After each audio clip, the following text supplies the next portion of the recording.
Welcome back. The January 8 statement was expected to delve deeper into some of the ANC policies as discussed in its conference in December, that of course including land expropriation without compensation as well as free education.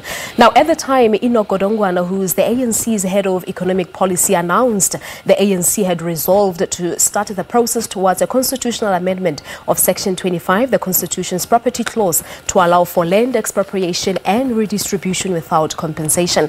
We talk about what came out of the ANC's January 8 statement that took place on Saturday, and we're still joined by political analyst Dumisani Hlophe. Now, the issue of unity that I mentioned before going on break, it was sort of a buzzword on Cyril Ramaphosa's speech on weekend. But I want us to take a look back at the activities that took place prior to the event on Saturday. We saw the NEC and the top six visiting KwaZulu-Natal, which has always been a pro-Zuma province, for example, and the Eastern Cape. Talk to us about that. Well, I think it was a political masterstroke. The good thing is that it did not start in Limpopo. that would have been a serious problem if it started in Limpopo. But you see, historically, in most of the elective conferences of the ANC, the camp that wins, in most cases, it tends to ignore the camp that has lost. And what happens is that the losing camp usually goes underground and begins to mobilize again against the new leadership. So what he did by going to KZN, I think it was an act of reaching out to probably the most biggest province for the ANC that does not necessarily have a direct representation in the top six. So it was important for him to go to KZN, and luckily he got to the endorsement of the king by being given a bull, which is a highly African symbolic thing to do by royalty, and also by visiting former presidents, that come from that particular province. In other words, it dealt with the sense, the message was clear of the new leadership that, look, we are part of you, you are part of us. And I think they presented themselves as a servant leadership, and which is, I think it bodes well for the quest for unity, because it gives a sense that even if you lost at the elective conference, you are still an essential part of the ANC, which is the message that in most elective conferences has been missed. All right. Now, the issue of the Commission of Inquiry, in fact, let's start with what Cyril Ramaphosa said on the independence of the judicial system here in South Africa, and also saying that those who were implicated in the state of capture report should face the consequences. What do you make of that? I mean, with some members of the NEC supposedly, implicated in state capture? Well, it means if there's an evidence that indicates that they should be prosecuted, that is what is supposed to happen. I mean, this country is a constitutional democracy based on the principle of the rule of law, which by implications means there's no one above the law. I mean, even Mandela, when he was called to testify, post-94, he did go to court simply because he wanted to demonstrate that this is a constitutionally supremacy country. So, President Zuma on a daily basis in court defending himself against one thing or another. So anybody else is bound to abide by, the judicial processes. But then politically what it also means is that you are likely to have quite a number of NEC members that traditionally may not have been on the Ramaphosa camp, shifting their political allegiances, drastically. All right. What's your understanding of what he said specifically on land expropriation? I mean, in his response, he's been saying that it will be done in a manner that will not harm the economy, that will not compromise food security, for example. But do you really think that it will be done in a harmonic way, whereas land will be expropriated without compensation? Well, thus far, there's nothing that has stopped the ANC government from redistributing land drastically. What has missed is not necessarily the legislative and policy tools. What has missed is the political will and that political drive by the ruling party to transform land ownership in this country. So I think the comments where he emphasizes on growing the economy whilst redistributing the land, I think is the hindsight of what might have happened in Zimbabwe, for example, and trying to allay the fears of those that may own the land at this point in time that, it will not be done in a punitive measure. So it's a sense of reassurance. But at the end of the day, the essence of whether it happens or not, it depends on two things. One is the political will by the ruling party to make sure that it does happen, even if they don't have the two-thirds, by the way.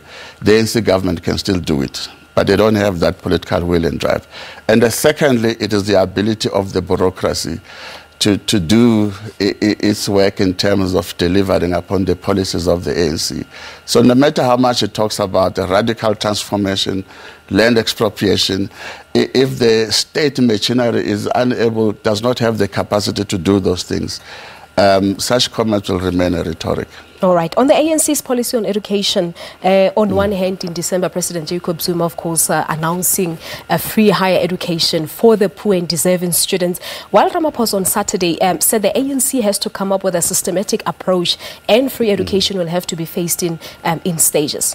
Are they talking the same thing here? Well, it's interesting because personally I've heard lots of people saying that where will the money come from? That's the main question. But I think there is money. If you look into the Auditor General's report on an annual basis, there are billions and billions of money which is unaccounted for. So this country does not suffer the lack of financial resources.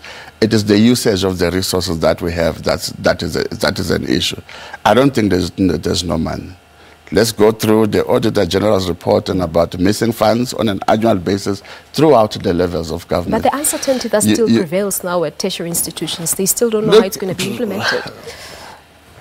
I think the idea of implementing this, systematically and gradually, it makes a greater sense because you don't want to collapse the fiscal support, of the country. But I think the president might have announced this thing before a well project management plan and charter of what is going to be done step by step and where will the money be drawn from, it's going to happen. Yeah. So the announcement happened before the actual detail was planned out. Yes. And this is why now there is this confusion. But I think over time it's a possibility. But I think where the missing gap is, because education is not simply limited to rands and cents.